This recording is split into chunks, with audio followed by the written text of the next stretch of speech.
Hey guys, I know it's been a crazy long time since I've uploaded, or it feels like it has been, but I'm going to be doing an update video. So this video is really weird. It's like really set up really weird, and I apologize for that. I'm filming this on my phone and I'm editing it and uploading it on my phone because my computer, the iMovie, is broken and I cannot figure out how to get it to work. I filmed this update video already. I filmed it weeks ago. I actually filmed it in December.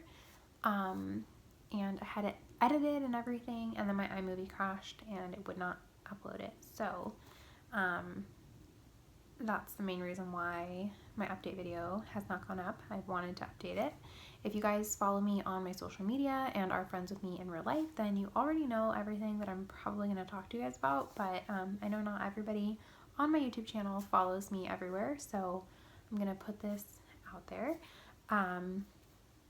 And also, if I don't have a lot of emotion about the things I'm talking about, it's because they have been going on for a while now. So, plus I already made a video on this, and that video is kind of a good thing that it didn't get uploaded because I was literally an emotional wreck, and it should not see the light of day. What you guys didn't know was, because I was waiting, was that I was pregnant. And Corey and I got pregnant unexpectedly in October. I'm pretty sure I got pregnant on my birthday. I'm not really sure, but we weren't planning it, but we were planning to have children close together. And if you guys know us, you know that us having babies has never been easy. It's just been a very big struggle the last 3 years trying to have kids. So we had the mindset, if it happens, it happens. We want them close together, so we were not preventing, but we were not actively trying.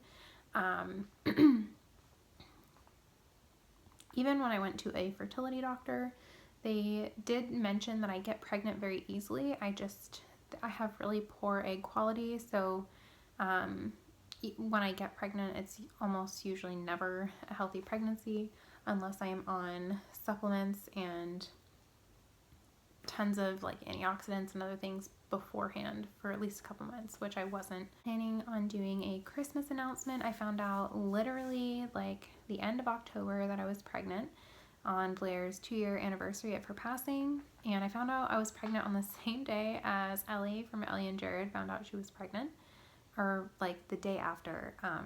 And I was just so excited, you guys. I was really nervous about having babies 14 months apart because that's how far apart they were going to be. I was so excited though because all of my favorite YouTubers are pregnant right now, and I was due literally the same time as all of them. So it's also really hard to follow them now because I am not pregnant anymore, as you guys can obviously tell. I ended up miscarrying at 10 weeks. I found out at my 10-week OB appointment, actually, that I miscarried because I was already going in. I had an appointment to get my blood drawn, and they were going to do the genetic testing because we do the genetic testing. And it was going to determine the sex of our baby and if the baby was healthy, which it obviously was not. But I had an appointment already, and when I went into that appointment, I expressed to my doctor that I was just feeling really off. I had kind of lost my symptoms, and I was really nervous and anxious, and it was a new OB. I'd never had her before, because my previous OB is no longer, he doesn't deliver babies anymore, so I had to find a new one. So she knew my history. I gave her all of my history, my first appointment with her. And I just want to say how much I love my new OB. She is amazing. She's so empathetic, and she is just so calming. And every appointment I had with her, she was just great. She made me feel so much more at ease, and anytime I was worried about something, she would reassure me.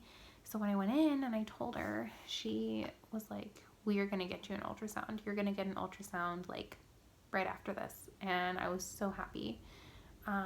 But when I went in for that ultrasound, they found out that the baby had passed away. So there was no heartbeat. I was really numb, and I didn't take it all in at first. I did cry, but I wasn't overly upset because I really had a good feeling that everything was going great. I had a scan at 6 weeks, and the baby had a heartbeat of, I think, 119 beats per minute. Baby was growing on track, and a lot of people say that, you know, once you see that heartbeat, and once if you do have a heartbeat at like 6 weeks, the chances of miscarriage go down. And I don't know, I felt really good. I felt really good about everything. So I just felt blindsided. I felt like there was no way that was happening. And I had Brody with me, who was so fussy that day, and I just needed to get out of there. So my OB cried with me when she told me, because she's just amazing. And she gave me options. So she told me that I had the option of doing a D&C or doing medication to start the process. And I didn't want the D&C because I have been terrified of that procedure ever since I read about it. And I've heard horror stories, and I've never had surgery before, and I've never been under anesthesia, so I was very apprehensive. So I chose the medication, and she told me that I would pass everything at home.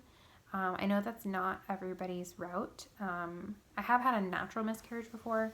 My body just did it on its own. I didn't need any medication or anything, and it was very excruciating, and I was expecting that it would be.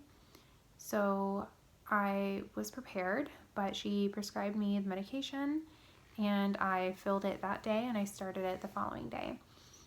And it was not what I was expecting it to be. Basically, I didn't have insane cramps or pain. I didn't have very, very heavy bleeding. It was very strange because I was 10 weeks and I was not, it just didn't seem right. Like, it didn't seem like it was working, basically. But I did the 2 rounds like you're supposed to do. It was called misoprostol.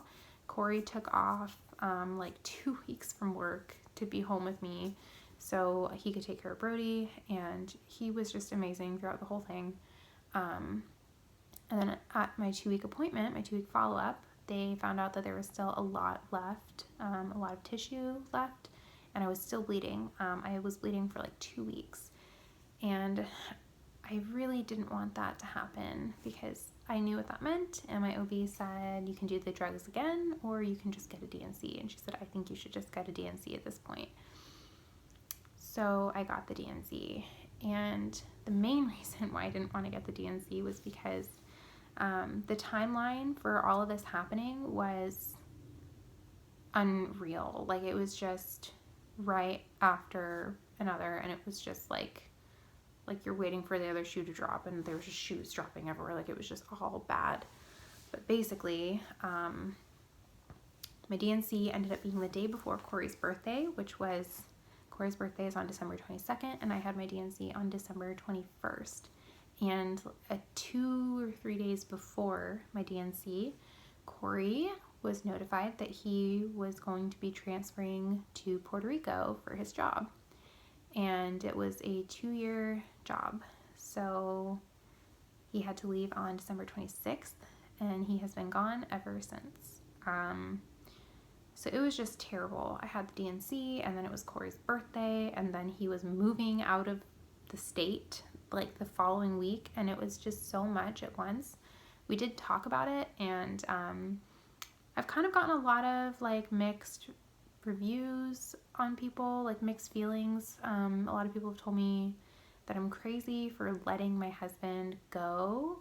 And Corey and I don't have that kind of relationship. We don't have a relationship where we tell each other what to do. We support each other, and the main reason he even agreed to the job is because it's where the money's at.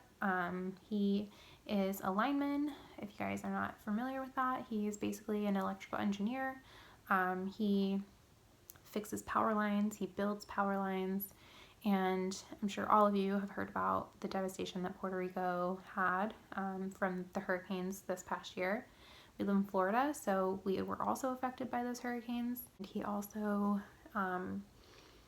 chose to go, and we made the decision for him to go because it's a very great financial opportunity for our family.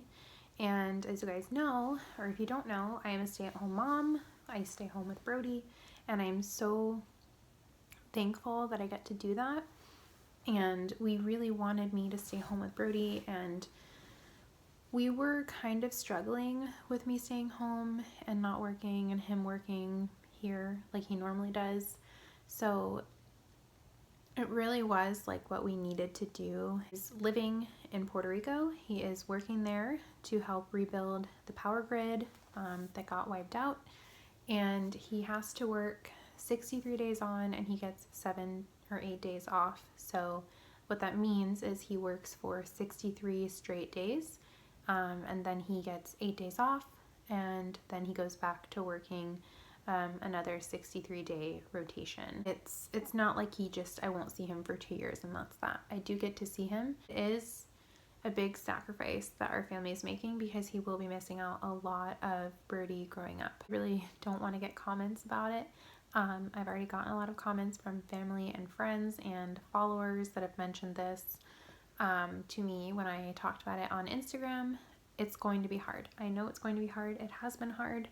And yes, it sucks that he is missing a lot, but I don't need people reminding me because trust me, I know. Parenting alone. I am single parenting. Whenever I mention being a single parent, that does not mean that I am single. I am still 100% happily married. I am just parenting on my own. So I stay home with Brody still, and the reason I'm not going back to work is because I plan on visiting Corey often, and I cannot do that with a job because you really can't request time off, every month for a week. Like, no job is really going to let you do that, especially when you first get hired on. And I would much rather be able to visit my husband anytime I want than be stuck here for work. I obviously miss Corey terribly, and we get to talk every day, but sometimes it's limited because of the cell signal over there, but we FaceTime as much as we can. We've also just gotten more into fitness, so that's kind of what I've been up to. Just I go to the gym like 5 days a week, and sometimes I go 6 days. It has a great daycare, so I bring Brody with me, and that hour to 2 hours a day is just my me time. I'm really going to try and figure out how to get my whole filming situation down and back up and running so I can do vlogs, because I want to vlog so bad, you guys. You have no idea. So I promise I will start working on that. If not, I will upload videos from my phone. So let me know how the quality is on this, because if it's okay and you guys can handle it, then I will probably just use my phone to vlog and upload videos in the meantime. I don't really have much else to update you guys on. I'm going back to my lighter blonde on Friday or Thursday next week. If you guys are interested in like workout routines or what I eat in a day videos, let me know, because I'm kind of thinking that I want to start doing those. I'm in no way like a fitness motivational person. Like, I'm still learning and I still don't really know, what I'm doing when I'm in the gym. But I have lost 9 pounds since December, because the end of December I was 10 weeks pregnant and I gained 10 pounds with that pregnancy. So I was very fluffy and I had a lot of just like water weight, and it was also like my 6th pregnancy, so my belly got very big very fast, and I have just been working my ass off trying to look good and feel good. And so far I've lost 9 pounds, and I think it's all because of my diet and because of obviously working out. So if you guys are interested in what I eat in a day videos, and maybe like a video on how I lost the baby weight or how I'm losing the baby weight, I will try to get that up. I'm really sorry for being gone for so long. As you can tell, I've just had a lot going on. So I'm trying to just balance life with my husband being away, parenting a 9-month-old. You guys, I cannot believe that Brody is 9 months old. He's 9 months old next week, and I have to stop talking about it. I'm gonna cry because I just can't believe how fast he's growing up, and it's just insane. Please leave any comments down below if you guys want to chat. You guys can always follow my social media. I update a lot more on there, specifically Instagram and Twitter. I'll leave my handles down below if you guys would like to follow them. So I hope you guys have a good night, and I will talk to you guys later. Bye.